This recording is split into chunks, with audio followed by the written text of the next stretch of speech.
Hello, and welcome back to the Simple Ground Homestead and Building an Off-Grid Yurt, Part 9. Last I left you, we had just finished putting up the rafters and the ring. You might say, hey, you had a tarp on it at that time. Yes, we did. We had a couple days of crazy winds, 50 to 60 mile an hour wind gusts, and it kind of beat up that old tarp. So we had to order a new tarp, and here you see me installing the new tarp. And in the end, we took that old tarp and tied it over the top. The two tarps together were effective in keeping the crazy rain out. Lots and lots and lots of rain. So other than the fact that it rains a lot here, why am I working so hard to put on this tarp? Well, this yurt kit requires that things go a little out of order. Instead of putting the roof on next, I'm supposed to put on the ceiling, then the insulation, and the roof last. So my finished ceiling can't get wet, neither can my insulation. So I've been working really hard to make sure it's dry. Also, I could be potentially putting on my bird block and my eaves at this point. That's what the instruction manual tells me to do. But with the way things were going and the time I had of sunshine, which wasn't very much sunshine, I hurried up and got the tarp on. Now let me tell you about the wood we found for our ceiling. This is beetle kill pine. The blue streaks in there are the effect of the tree dying from the beetle kill. I don't understand it 100%. I'm sure there's somebody out there that can tell me about it.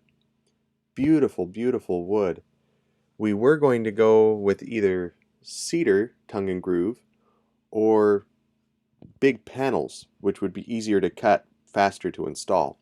But when we saw this, and we found that it was so much cheaper than our other two ideas, we had to snatch it up. In the end, though, it cost us 4 days of work and 3,600 cuts, but I think the end is gorgeous. I'll let you watch and decide for yourself.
Oh,